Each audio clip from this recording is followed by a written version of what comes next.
नमस्कार मित्रों, मैं हूं डॉक्टर हरिनिवास। चैनल है संस्कृत साहित्य एवं संस्कृति और आप इस समय आनंद ले रहे हैं हितोपदेश का। चित्रगुप्त कबूतरों का राजा सबको मना तो किया था कि लोभ में मत आओ, लेकिन भैया थे महाज्ञानी, जैसे आजकल के बच्चे होते हैं। उसने कह दिया बड़े बूढ़ों की बात तभी सुननी चाहिए जब कोई मुश्किल आए, कोई आपत्ति आए। अगर हर वक्त इनकी बात सुनोगे तो खाने पीने के भी लाले पड़ जाएंगे, यानी जीवन में कोई आनंद ले ही नहीं पाएंगे। सबने उसकी बात सुन ली, सब लोग बैठ गए। अब जब जाल में फंस गए, सब उसको कोसने लग गए। पिछले वीडियो में कहा था कि भाई आगे आगे नहीं रहना चाहिए। लोगों के आगे आगे चलने वाली आदत जो है ना, अगर फल मिलता है तो सबका होता है, और अगर किसी प्रकार की आपत्ति आती है तो फिर आपके सिर पे मछलियां धोई जाती हैं। ऐसे में अब मुश्किल में आ ही गए हैं, तो अब तो बड़े बूढ़ों की बात माननी पड़ेगी। तो उनका जो नेता है चित्रग्रीव, वो कबूतर सबसे कहता है कि जीवन में 6 प्रकार के ऐसे दोष हैं जिनकी वजह से व्यक्ति हमेशा मुश्किल में पड़ता है। हमें उन दोषों का परित्याग करना चाहिए और इस समय सबको एक साथ इस जाल को लेकर के उड़ना है। इदानीम अपि एवं क्रियताम, इस समय भी हमें यही करना है। निद्रा, तंद्रा, भयम, क्रोध, आलस्यम, दीर्घ सूत्रता, इन सब का परित्याग कर देना है। बस एक चित्त होके, एक भाव होके, एकत्रित होकर के एक साथ सर्वहि एक चित्ती भूय जालम आदाय उड्डीयताम। चलो जाल को लेकर के उड़ते हैं। अब भाई अब तो राजा की बात माननी पड़ेगी। चित्रग्रीव कहता है कि अल्पानाम अपि वस्तुनाम संघाते कार्य साधिका त्रिणई गुणत्वमापन्नई बद्धन्ते मत्तदंतिना। भाई देखो, संघ में एकत्र रहने में बड़ी ताकत है। छोटी छोटी चीजें भी बड़े से बड़ा काम कर सकती हैं अगर वो एक साथ हो जाए तो। जो घास के तिनके होते हैं ना, मूंज के और घास के, उनको इकट्ठा करके जब उनको एक साथ जोड़ करके एक रस्सी बना दी जाती है ना, तो बड़े बड़े मद वाले हाथी भी उससे बंध के रह जाते हैं। तो बड़े से बड़े मद वाले हाथी को भी समझ लो, वो छोटे छोटे तिनके एकत्रित हो जाते तो बांध देते हैं। हम सब भी भले कबूतर अल्प शक्ति वाले हैं, लेकिन हम सब एक साथ जोर लगाएंगे तो इस जाल को लेके अवश्य उड़ सकते हैं। क्योंकि छोटी छोटी वस्तुएं भी जब संग में आती हैं तो बड़े से बड़े काम को कर सकते हैं। ये आवश्यकता होती है। इसको नेता कहते हैं, इसको मार्गदर्शक कहते हैं। यही है सच्चा राजा।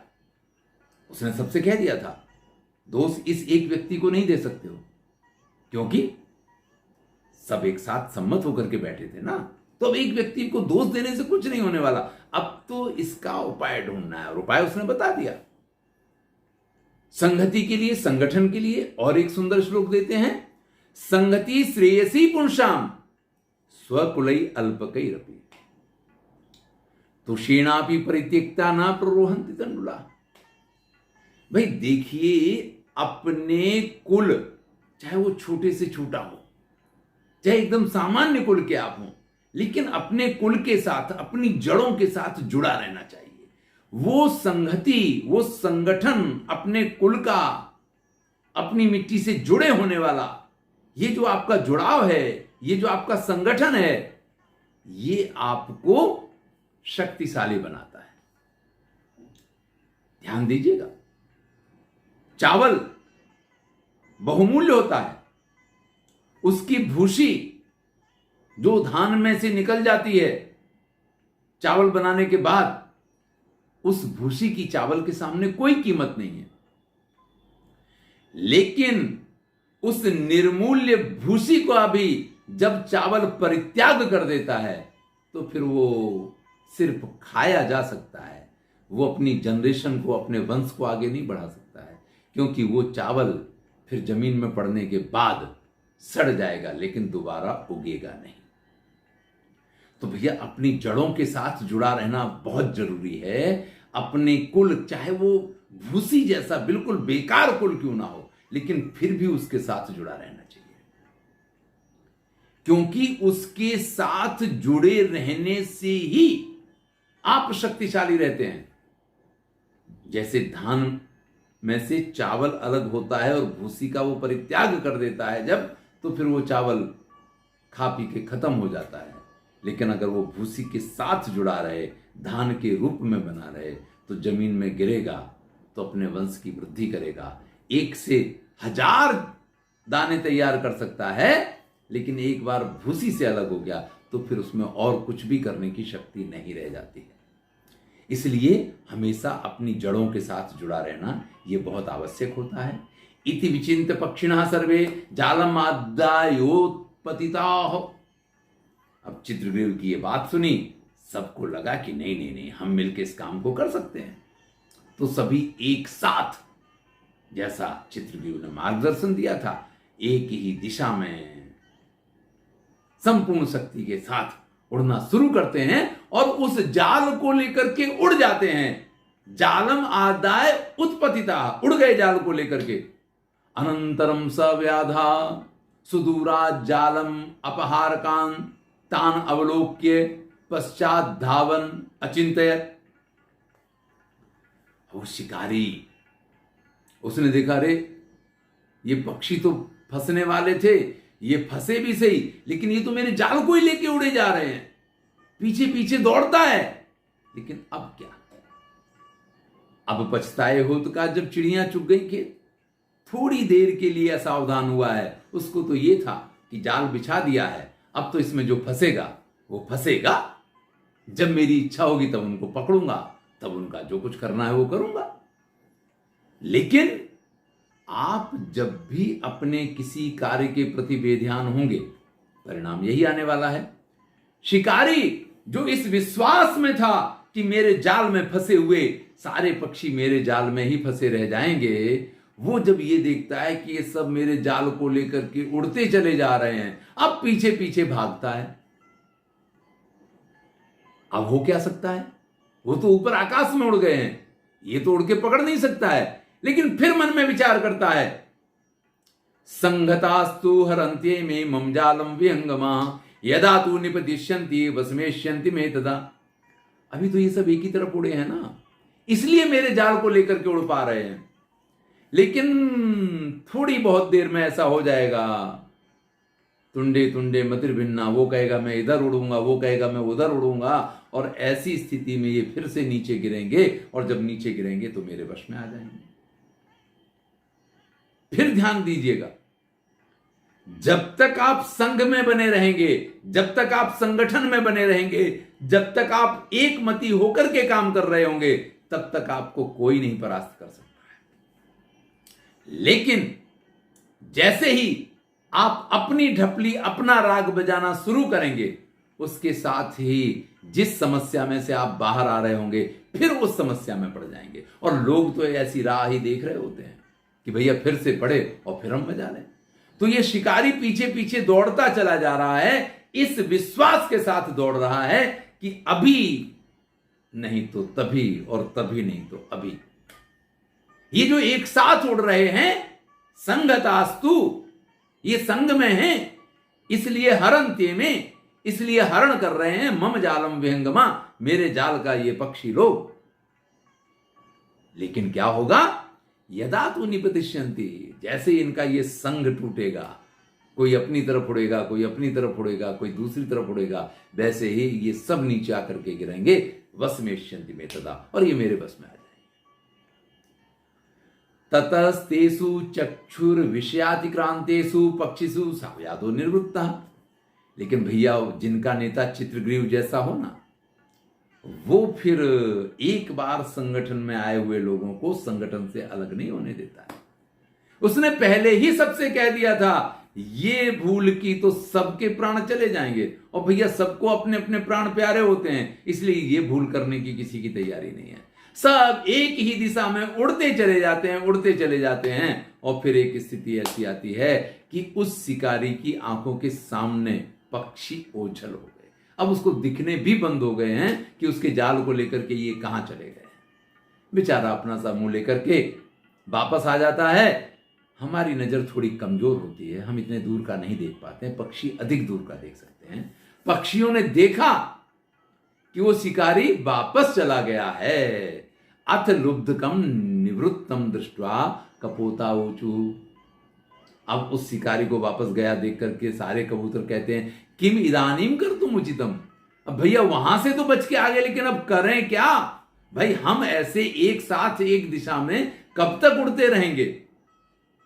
भाई व्यक्ति थक जाता है, परिश्रम की एक सीमा होती है, और विशेष करके इतने वजन को लेकर के उड़ना है, तो सभी पक्षी पूछते हैं कि अब हम क्या करें? तो भैया मार्गदर्शक तो मार्गदर्शक होता है। मार्गदर्शक वही होता है जिसके पास प्रत्येक समस्या का समाधान हो। श्रेष्ठ मार्गदर्शक वही माना गया है। किसी भी विपत्ति की स्थिति में जब आपका मार्गदर्शक, आपका राजा अपने हाथ पीछे खींच ले, वो कहे कि अब तो जो होना है सो होना है, तो वो कभी भी मार्गदर्शक या राजा बनने के योग्य नहीं होता है। यहां चित्रगुप्त तुरंत कहता है माता मित्रम पिता चेति स्वभावास्त्रितयम हितम कार्य कारण तश्चान्ये भवन्ते हित बुद्धया। भैया माता, पिता और मित्र, ये तीन ऐसे हैं जो स्वाभाविक रूप से हमारे हितैषी होते हैं। मतलब ये किसी आशय से, किसी लोभ से, किसी लालच से या किसी अपेक्षा के कारण हमारे हित में नहीं जुड़ते हैं।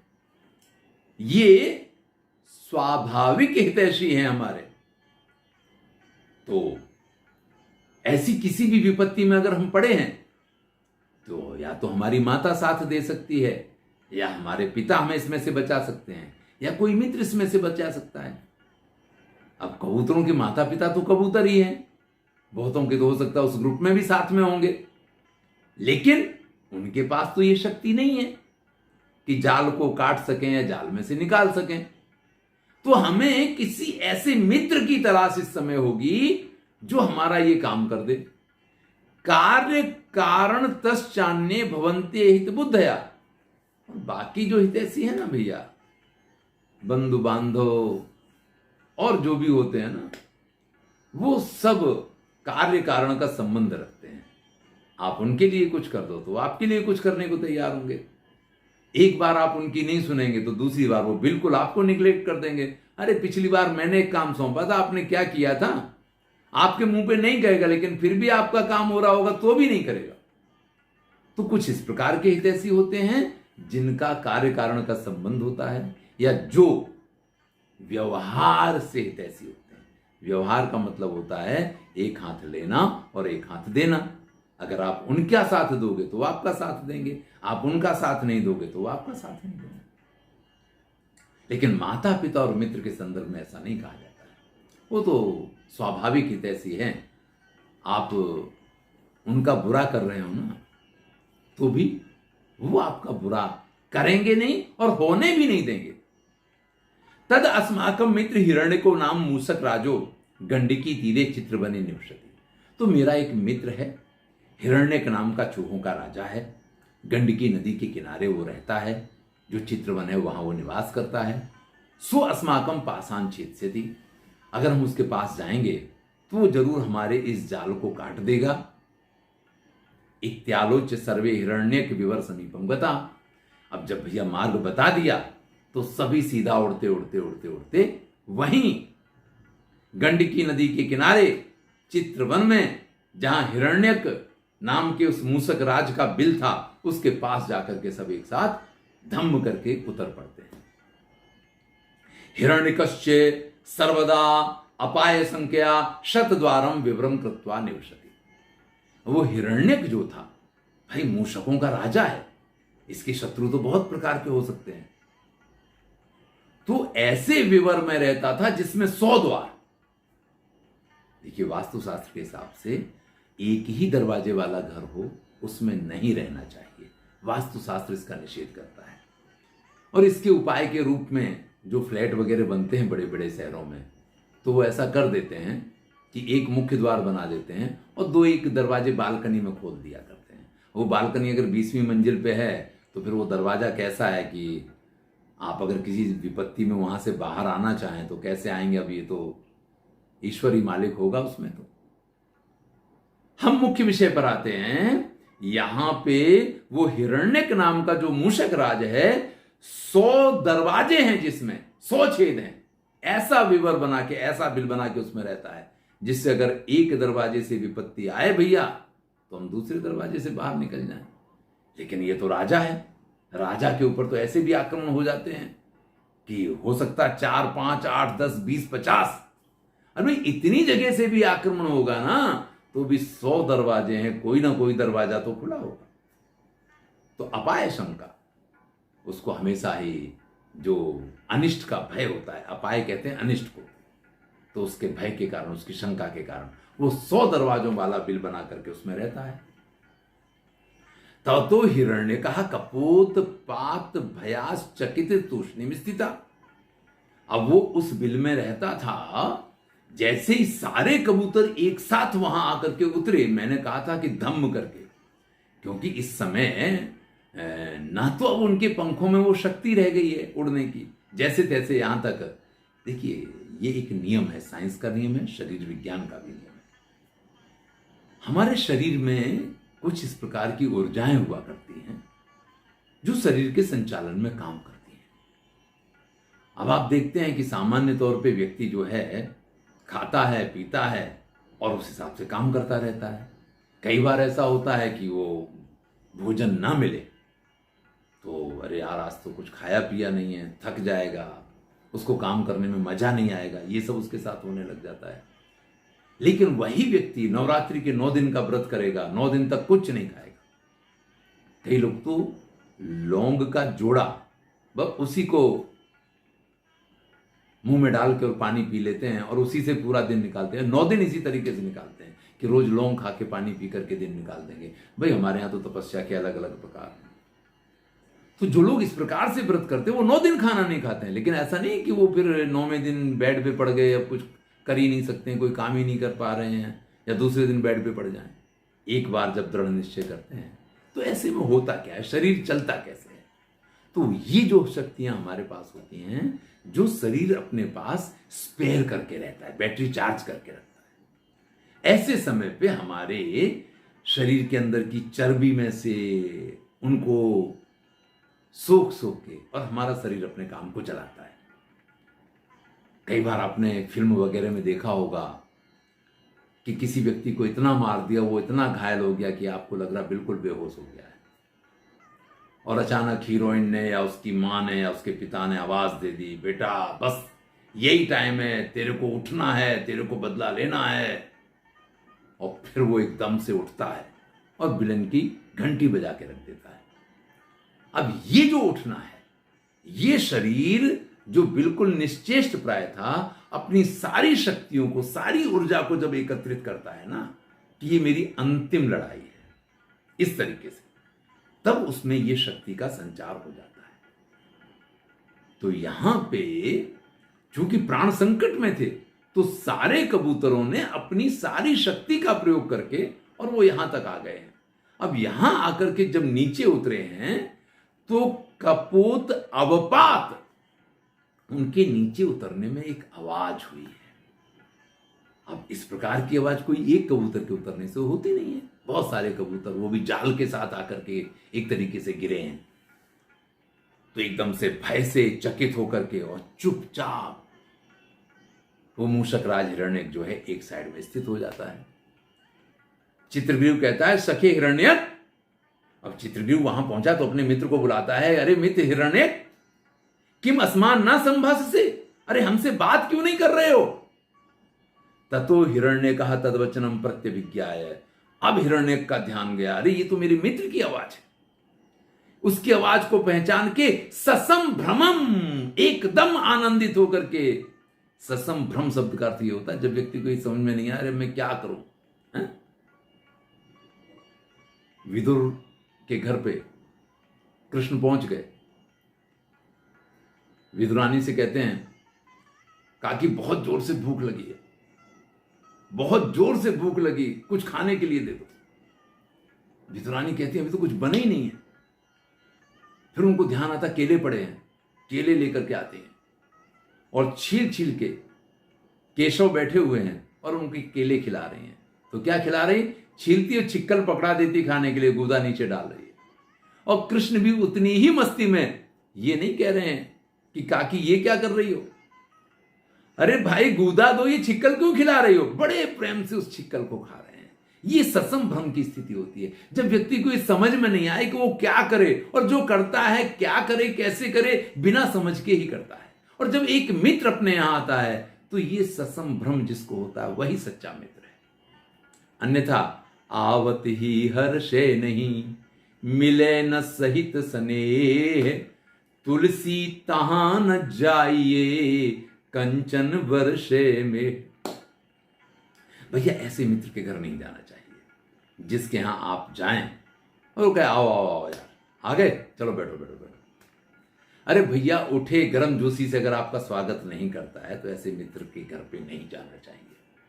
यहां पे जैसे ही उसने चित्रग्रीव की आवाज को पहचाना है, सस्यम भ्रमम वही निसृत्य एकदम से दौड़ करके बाहर आता है, अब्रवीत और बोलता है आहा पुण्यवान अस्मि, अरे मैं भाग्यशाली हूं, मैं सौभाग्यशाली हूं, मैं पुण्यवान हूं। प्रिय सुहृदन में चित्रग्रीवा समाया था, आज मेरा प्रिय मित्र चित्रग्रीव आया है। कवि हिरण्यक के सुर में सुर पुराता है और एक सुंदर श्लोक प्रस्तुत करता है, यस्य मित्रेण संभाषो, यस्य मित्रेण संस्थिति, यस्य मित्रेण संलापः, ततो नास्ति ही पुण्यवान। भैया मित्र के साथ जिसका संभाषण चल रहा हो, जिसकी बात चल रही हो, सौभाग्यशाली है वो। जो मित्र के साथ बैठा हो वो तो भैया उससे भी अधिक सौभाग्यशाली है। और जिसके मित्र के पास इतना समय हो कि उसके पास बैठ के और उसकी सुख दुख की बातें सुन पाए, अपनी कुछ कहे, उसके कुछ सुने, इससे अधिक पुण्यवान इस संसार में और कोई नहीं है। देखिए भैया बहुत प्रकार के सुख हैं। माता की गोद में सिर रख के सो जाना, पिता के चरणों में बैठ करके पिता का हाथ अपने मस्तक के ऊपर आ जाए, बहुत प्रकार के सुख हैं।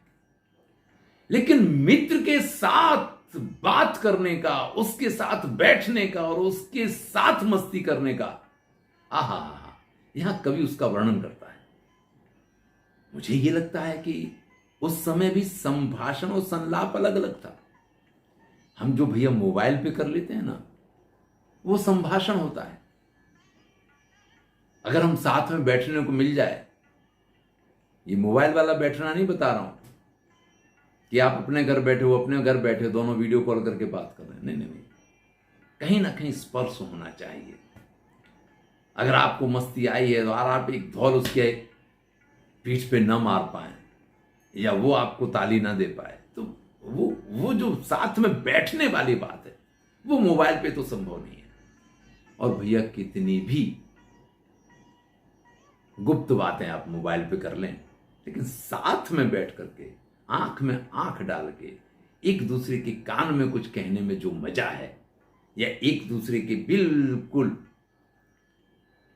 मुंह की बातें छीन लेने और मुंह में दूसरी बातें डालने और उससे कहने और कहलवाने, इन सब में जो मजा आता है उससे अधिक पुण्यवान कोई नहीं है। चलिए भैया, अब ये मित्रता आगे किस प्रकार से रंग लाती है इसकी चर्चा हम अगले वीडियो में करेंगे। मैं हूं डॉक्टर हरिनिवास और आप सुन रहे हैं हितोपदेश। चित्रग्रीव का वृत्तांत चल रहा है, सुनते रहिए, आनंद लीजिए। अच्छा लगे तो मित्रों के साथ शेयर कीजिए।